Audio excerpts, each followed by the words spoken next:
ನಮ್ ಜನ ಪಾತ್ರಗಳನ್ನ ನೋಡ್ಬಿಟ್ಟು ಇವ್ರ ಲೈಫು ಐಫೈ ಆಗಿರುತ್ತೆ, ಚೆನ್ನಾಗಿರುತ್ತೆ, ಆಕ್ಟಿಂಗ್ ಮಾಡ್ತಿರ್ತಾರೆ ಇವ್ರಿಗೇನು ಅಂತ. ಬಟ್ ಒಳಗಡೆ ಎಷ್ಟು ಕಷ್ಟಪಟ್ಟಿರ್ತೀವಿ, ಆ ಒಂದು ಸ್ಟೇಜ್ ಬರಬೇಕು ಅಂತಂದ್ರೆ ಎಷ್ಟು ಸ್ಟ್ರಗಲ್ ಮಾಡಿರ್ತೀವಿ ಅನ್ನೋದು ಕೆಲವ್ರು ನೋಡೋದೇ ಇಲ್ಲ. ಅದಾಗ ನಾನು ಹೇಳ್ತಾ ಇದೀನಿ, ಎಲ್ಲರೂ ಹಂಗಂತಲ್ಲ. ಬಿಕಾಸ್ ಕೆಲವೊಂದಷ್ಟು ಜನಕ್ಕೆ ಗೊತ್ತು. ಬಿಕಾಸ್ ಯಾಕಂತಂದ್ರೆ ಆರ್ಟಿಸ್ಟ್ಗಳ ಲೈಫ್ ಅಂದ್ರೆ ಲೋನ್ಸ್ ಕೊಡಲ್ಲ, ಮತ್ತೊಂದು ಕೊಡಲ್ಲ, ಮಗದೊಂದು ಕೊಡಲ್ಲ, ಹಿಂದ್ಗಡೆ ಫೈನಾನ್ಷಿಯಲ್ ಪ್ರಾಬ್ಲಮ್ಸ್ ಇರುತ್ತೆ. ಇವಾಗ ನೀವು ಆರ್ಟಿಸ್ಟ್ ಆಗಿ ಒಬ್ಬ ಕ್ಯಾರೆಕ್ಟರ್ನ ಮಾಡ್ತಿದ್ರಂದಾಗ ಆ ಕ್ಯಾರೆಕ್ಟರ್ ಬೇಕಾಗಿರುವಂತ pin to pin, top to bottom ತನಕ ನೀವು ಆ ಕ್ಯಾರೆಕ್ಟರ್ಗೆ ಏನ್ ಬೇಕು ಎಲ್ಲ ನೋಡ್ಕೋಬೇಕು. ಅದ್ರಲ್ಲಿ ನಿಮ್ ಫೈನಾನ್ಷಿಯಲ್ ಕ್ರಿಟಿಕ್ಸ್ ಇರುತ್ತೆ, ಬೇರೆ ಬೇರೆ ಎಲ್ಲ ನೋಡ್ಕೋಬೇಕಾಗುತ್ತೆ. ಅದ್ರ ಜೊತೆಗೆ ಫ್ಯಾಮಿಲಿ ಒತ್ತಡಗಳು ಬೇರೆ ಇರುತ್ತೆ. ಇದನ್ನೆಲ್ಲ ನೋಡೋದೇ ಇಲ್ಲ ಅಲ್ಲ. ಅವ್ರಿಗೆ ಈ ಸೋಷಿಯಲ್ ಮೀಡಿಯಾ ಸಿಕ್ಕಿದೆ, ಹಾಕು, ಟೈಪ್ ಮಾಡಿ ಹಾಕ್ಬಿಡು. ಅದೇ ಇದು ಆರ್ಟಿಸ್ಟ್ ಬಗ್ಗೆ ಅಂತಲ್ಲ, ಈಗ ಹೆಂಗಾಗಿದೆ ಅಂದ್ರೆ social media- ಆರ್ಟಿಸ್ಟ್ ಅಂತ ಆಗಿರ್ಬೋದು ಅಂಡ್ ಪರ್ಸನಲ್ ಲೈಫಲ್ಲೂ ಅಷ್ಟೇ. ಯಾರು ಏನ್ರ ಬಗ್ಗೆನೂ ಯೋಚನೆ ಮಾಡಲ್ಲ.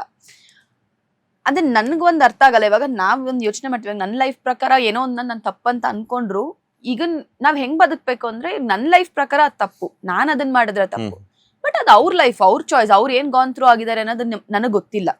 ಸೊ ನಾನು ಇವಾಗ ಜಡ್ಜ್ ಮಾಡ್ಬಿಡೋದಕ್ ಆಗಲ್ಲ, ಓಕೆ ಅದ್ ತಪ್ಪು ಅಂತ ಅನ್ಬಿಟ್ಟು. ಸೊ ಯೋಚನೆ ಮಾಡ್ಬೇಕು, ನಾವ್ ಏನ್ ಮಾತಾಡ್ತೀವಿ, ನಾವ್ ಏನ್ ಮಾಡ್ತಿದೀವಿ ಅನ್ನೋದ್ರ ಬಗ್ಗೆ. ಅದ್ರ ಬಗ್ಗೆ ಯೋಚನೆ ಇಲ್ದೆ ಅಂಡ್ ಇವಾಗ ಆರ್ಟಿಸ್ಟ್ ಲೈಫ್ ಅಂತ ಬಂದಾಗ್ಲೂ ಎಷ್ಟೋ ಜನ ನಾನು ನೋಡಿದ್ನಿ, ಅವ್ರ ಪ್ರಕಾರ ಅವ್ರಿಗೆ ನಮ್ಮ ಹತ್ರ ತುಂಬಾ ಚೆನ್ನಾಗಿ ದುಡ್ಡಿರುತ್ತೆ, ನಮ್ಮ ಹತ್ರ ಓಕೆ ನಮ್ಗೆ ಏನೋ ಕಷ್ಟಗಳಿರಲ್ಲ. ಈಗ ನಮ್ಗೆ ಅದು ಅಲ್ಲ, ನನ್ ಸೆಟ್ಟಲ್ಲಿ ಎಷ್ಟೊಂದ್ಸಲ ಜಗಳ ಆಗತ್ತೆ. ನಾನು ಯಾವತ್ತೂ ಹೇಳಲ್ಲ ಟೆಕ್ನಿಷಿಯನ್ಸ್ ಲೆವೆಲ್ಗೆ ಆರ್ಟಿಸ್ಟ್ಗೆ ಕಷ್ಟ ಇರುತ್ತೆ ಅಂತಲ್ಲ, ಬಟ್ ಆರ್ಟಿಸ್ಟ್ಗೆ ಬರೀ ಸುಖ ಇರುತ್ತೆ ಅನ್ನೋದು ಸುಳ್ಳು. ಆರ್ಟಿಸ್ಟ್ ಆಗ್ಬಿಡು, ಅವ್ರಿಗೇನು ಛತ್ರಿ ಇಟ್ಕೊಳಕ್ ಒಬ್ರು ಇರ್ತಾರೆ, ಜ್ಯೂಸ್ ಕೊಡಕ್ ಒಬ್ರು ಇರ್ತಾರೆ, ಚೇರ್, ಇದನ್ನೇ ಮಾತಾಡೋರ್ನು ನಾನು ಕೇಳಿದೀನಿ. ನಾನು ಹೇಳೋದು, ನಾನು ತುಂಬಾ ಕಡೆ ಹೇಳ್ತೀನಿ, ಆಕ್ಚುಲಿ ಒಂದ್ ಸೆಟ್ ಅಲ್ಲೂ ಹೇಳ್ತೀನಿ. ಒಬ್ಬ ಆರ್ಟಿಸ್ಟ್, ಫಾರ್ ಎಕ್ಸಾಂಪಲ್ ಇವಾಗ ನಾನು ಹುಡುಗಿಯಾಗಿ ನಾನು ಅನುಭವಿಸಿರೋದನ್ನ ಹೇಳ್ತೀನಿ. ತುಂಬಾ ಈಸಿ ಅಲ್ಲ ಆರ್ಟಿಸ್ಟ್ ಲೈಫ್. ಈಗ ಫಾರ್ ಎಕ್ಸಾಂಪಲ್ ಬೇರೆ ಯಾವ್ದೋ ಒಂದ್ ಕೆಲ್ಸಕ್ಕೆ ಹೋಗ್ತೀವಿ, ನನ್ನ ಎಮೋಷನ್ಸ್ ನನ್ನ ಹೈಡ್ ಮಾಡ್ಬೇಕು ಅನ್ನೋದಿಲ್ಲ, ಅದು ತುಂಬಾನೇ ಕಷ್ಟವಾದ ಕೆಲಸ. ನಾನು ಕುತ್ಕೊಂಡು ಕಂಪ್ಯೂಟರ್ ಮುಂದೆ ಟೈಪ್ ಮಾಡ್ತಾ ಇರ್ತೀನಿ, ನನ್ನ ಎಮೋಷನ್ಸ್, ನನಗೇನೋ ಅಳು ಬರ್ತಿದೆ, ನನ್ಗೇನೋ ನೋವಾಗ್ತಿದೆ ಅನ್ನೋದನ್ನ ನಾನು ಹೈಡ್ ಮಾಡ್ಬೇಕು ಅನ್ನೋದಿಲ್ಲ, ಜಸ್ಟ್ ನಾನು ಕೆಲಸ ಮುಗಿಸ್ಬೇಕಷ್ಟೇ. ಬಟ್ ನಮ್ಮ ಆರ್ಟಿಸ್ಟ್ಗಳ ಲೈಫಲ್ಲಿ ಪ್ರಾಬ್ಲಮ್ ಏನಂತಂದ್ರೆ, ಇವಾಗ ನನ್ಗೆ ಒಂದಿನ ಯಾವತ್ತೋ ನಾನು ಪೀರಿಯಡ್ಸ್ ಆಗಿರ್ತೀನಿ, ತುಂಬಾನೇ ಹೊಟ್ಟೆ ನೋವಾಗ್ತಿರುತ್ತೆ. ಹಂಗಂತ ಈಗ ನಮ್ಗೆ ಆರ್ಟಿಸ್ಟ್ಗಳ ಮೈನಸ್ ಏನು, ನಮಗ್ ಬೇಕಾಗಿದ್ದ ದಿನ ನಾವು ರಜಾ ತಗೊಳಕ್ಕಾಗಲ್ಲ.